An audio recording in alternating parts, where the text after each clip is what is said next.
Start. Hello, farmers. We have been talking about farming as a business, and we are realizing that many farmers are actually adopting the concept whereby you're seeing a farm is being run under a trust or is run under the private limited company so that they are able to participate in tender processes.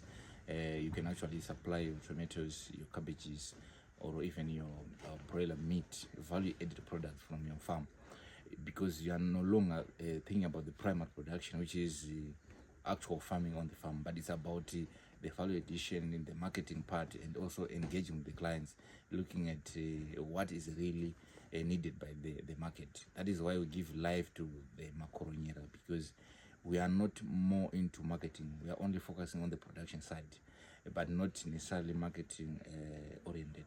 So AfroSen, through the land use planning management, we've come up with a plan which help our farmers to make sure that they treat that farming business to a high or top-notch business by making sure that they are dealing with the market.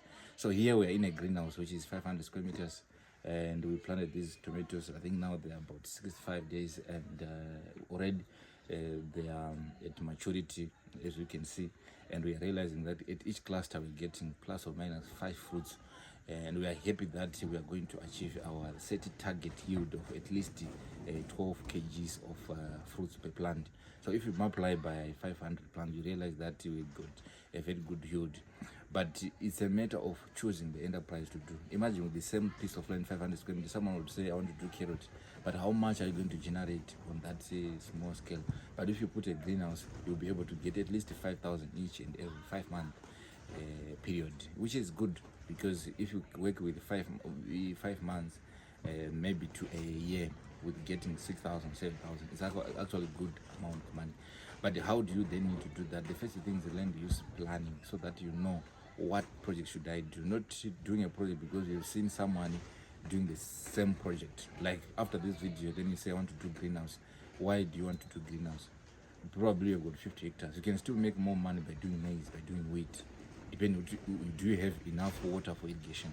But this person has got smaller piece of land. It's just 6 hectares, which means they can actually capitalize more by using these greenhouses. Because right now they established the 6 greenhouse, and they want to put more so that they can get more revenue. But if they have got maybe 50 hectares, they wouldn't go for greenhouse probably. They will go maybe for open field, 5 hectares of tomatoes, which is good. But considering the small space that they have, they can't make more money. So the idea is to understand the value of your land. Value in terms of many people, they thought soil type would much implication on the actual project to do. Whether you do is your sand soil, your clay soil, you can actually manipulate that soil so that you can suit what you want to do. You want to do cabbage on clay soil, on maybe sand soil, you can still do and produce the same amount. This is where we came from, where we are saying on the sand soil you need to apply these measures, on the clay soil you need to apply these measures, so that you can get 50 tons, which means you can't copy someone's project and say, I see in Macheke people are doing tomatoes more, so I want to do the same. But look at your capacity of your soil. What does it entail so that you can actually do the same project? So that is why we are saying land use is very important, because you understand the value of your land, considering the soil type, not only type in terms of the quality, but also looking at the dynamics in terms of nutrients, in terms of water holding capacity. Then we also look at the availability of water. Which water are you going to use? The bowl, what is the capacity of that particular bowl, so that you can match the crop water requirement and the bowl yield. So that if your bowl has got capacity of producing maybe 50,000 liters of water per day, then we can say you can actually do 2 hectares of tomatoes.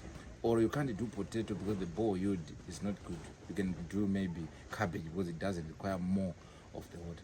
Just yesterday I was in Beatrice, where a farmer got 30 hectares, and already they are planning to buy a pivot before even establishing a bowl. You can buy a pivot, but later on realize that you don't have enough water to actually use that center pivot. So it is more important you analyze those variables before you actually start. Then after that, you also look at economic factors like the market. Where exactly are you going to sell that commodity? Like the tomatoes, I'm being told here the market is very good. They are supplying to a certain market that they are targeting, and they are not able to supply, though they are producing maybe 3 tons or so per week, but they can't satisfy the market. That one is a testament that the market is good, but it's all about the farmer. What do you want to do? You can't say I'm now doing tomato because I've seen a video. Someone said the market is good. It depends where exactly are you going to sell the product. So you need to analyze your market, you get your client, then you start to satisfy them. So it is very important to have your land use planning management. Another thing which is also important that I've left, it's the investment. How much do you want to invest? You can say I have 50,000 that I want to invest. I have 10,000. Then I can give you a direction in terms of investment priorities.